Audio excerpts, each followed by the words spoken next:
Hey, what's up, everybody? It's your boy Scoop Dog. Welcome back to another episode of And the Geek Shall Inherit the podcast. Oh man, let's get into another recap of Welcome to Derry. Holy moly piscatole. So I didn't do last week's review, but it's a good thing I did it because I think it's better to merge what happened in the last episode with what happened in this episode, because it felt like they were supposed to be one. So let's just get into the nitty gritty of this thing. Basically, the hunt is on. They captured Daniel from the native Indian clan, the protectors who put up the 13 totems that keep the entity in the woods. The military captured him and then brought in Halloran to delve into his mind, to penetrate his psyche, to figure out where those totems are. This was one of the best displays of a psychic invasion that I've seen since Multiverse of Madness with Professor X. Halloran, first of all, does this thing where he puts 3 fingers over his face and turns them over his face like the hands of a clock, and when his index finger hits his pineal gland, boom, we are taken inside of the mind of Daniel, and he ventures back to the past where Daniel recites the tale of the entity that fell, and we learn the history of how Pennywise came to Derry, came to Earth, period. And with that information came the location of the totems. And the totems are fragments of the meteorite that was more like a prison that contained Pennywise, the entity. They learned that it kept the entity at bay. Now, this psychic invasion was so powerful that it pretty much almost left Daniel comatose, and now they want to go hunt for Pennywise. Before I speculate, I knew that that's what they wanted. I know they wanted Pennywise, not a weapon to destroy Pennywise. They wanted it, literally. So they send a small team to the location, which is the same house, the Nebolt Street house, and they have to use the underground tunnels beneath this house.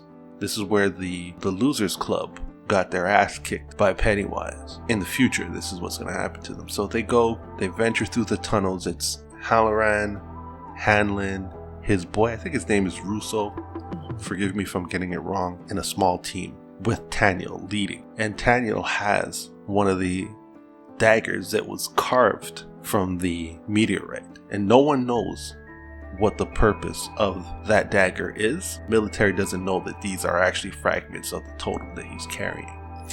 Now, right from the jump, Halloran is hearing his grandmother calling him in these sewer tunnels, and they're given these strict instructions that will come into play in such a major way that if you see anything or anyone that's not supposed to be there, don't ask questions, open fire. Dick mysteriously disappears, falls through the water, and ends up in a astral plane projection of his old house, where his grandmother is warning him to not be afraid because it is coming and it wants him. And it appears in the form of his super abusive grandfather. And this is abuse in the worst way possible. And the grandfather has a toolbox with a chain and a lock over it. Now, what we learned from The Shining and Dr. Sleep is that Dick's grandmother taught him. She also had the Shining, and that's how she keeps coming to him in these visions. It's not Pennywise. If anyone's thinking that whenever he sees his grandmother that it's Pennywise, no, she can communicate with him from the dead, from beyond. And she taught him how to contain all the demons that haunt him by using his mind and putting them in this box and locking them away. And he taught Danny Torrance in The Shining and in Dr. Sleep how to contain these creatures, these demons also. The same way his grandmother taught him, he taught Danny. And we don't know what evil Dick has seen up until this point in his life. But it's all contained in that box. And for some reason, Pennywise wants it badly, guys. He wants it badly. And he breaks Halloran psychically and cracks open that box. And then we pause on his story from there. Now back in the sewer, Hanlon sees his wife running through the tunnels, saying she just wants to go home, she just wants to go home. But his partner Russo isn't seeing anything. Now that's very important to know and very well executed, because it gives us a base that it's only through your eyes that you're gonna see the misdirections, the false demons. If everyone could see, it's most likely a real person. But only if you're the only person that can see it, it's most likely Pennywise. And he's trying not to shoot, but he eventually shoots his wife and learns that yes, that wasn't my wife, that was some other shit. And tells his partner to make sure, if you see your ex-girlfriend, if you see your grandmother, if you see your damn dog, I don't care, shoot it. Don't ask questions, shoot it. Why is this such a major thing? Let's flip the story real quick. The kids, guess who's back? Guess who's back? The kids find Maddie from episode 1. The boy who disappeared at the beginning of the first episode. He appears at their little clock tower hideout. He's in a tent. Hair's long and mangled. He looks dirty. His skin is pale. Not pale, he looks kind of bluish. He says that he escaped. Said the entity sleeps in the daytime and hunts at night. So he was just waiting. And all these evils, the torture that he had to witness, the kids, they said that he had to watch the entity eating Teddy's brains, and that Susie was just left there on the floor to bleed out, crying with one arm until she just stopped crying, meaning she died. But said Phil is still alive. And this now gives the kids incentive to go and rescue Phil. But they know they can't get help from anyone because the police and everyone have proven that they don't believe anything they say. So they know that Maddie doesn't want to go to the police because he's afraid that they're going to bring him back to his very abusive father, his family. So they say, if we go and bring Phil, then that's going to be our proof. So they get more of those Xanax pills, the no fear pills that Lily's mom takes, and they head into the sewer, led by Maddie, who we find out isn't Maddie at all. I thought that it was him and that Pennywise was using him to bring them there, and that he was going to be remorseful, I'm sorry I had to do it. But we find out that it was actually Pennywise in the form of Maddie. So he was outside with these kids for hours and led them back into the sewer, which also shows that he could affect other minds at the same time while appearing physically somewhere else. Very interesting. So once he has the kids trapped and they see all the bodies and find out that Phil is dead also, they're all dead. There are no survivors. The kids start screaming and they're running for help. They're lost in the sewers, and all of a sudden, Hanlon starts to hear the sound of kids, and right away his instinct is telling him, nah, that's this freaky shit coming at me. And he readies his gun, and the first kid around the corner is his son. And that's when he's like, yeah, there's no way my son would be down here. There's no way, that's too much of a coincidence. He's supposed to be on the military base where I'm keeping him and my wife safe. Nuh-uh, this ain't real.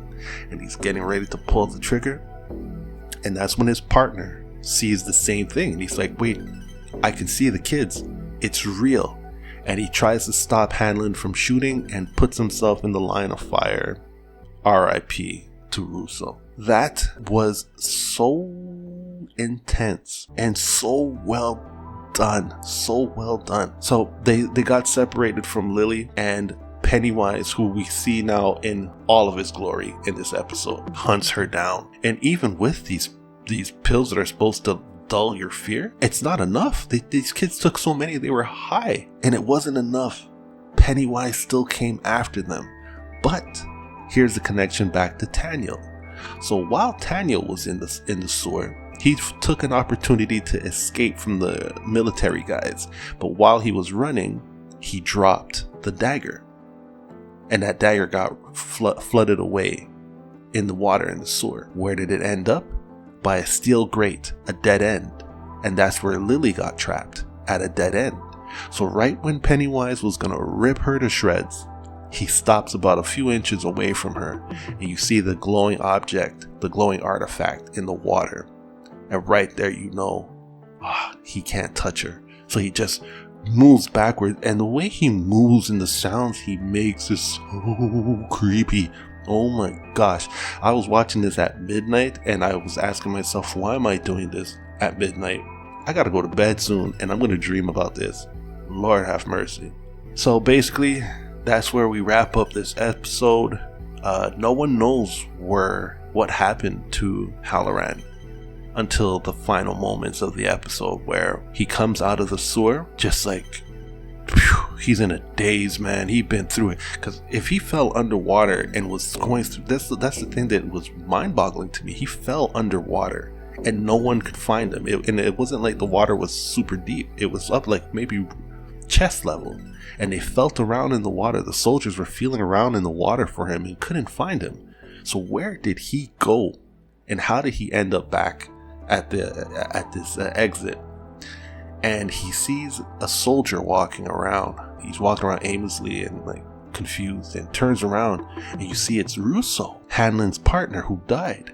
And you can see that it's one of the dead because the eyes are pale and it, really looks like zombified. And the last shot is of the bathroom where Dick's grandfather, aka Pennywise, cracked open his box of evil. And the box is just left open, and you see this that orange golden glow just emitting from this box.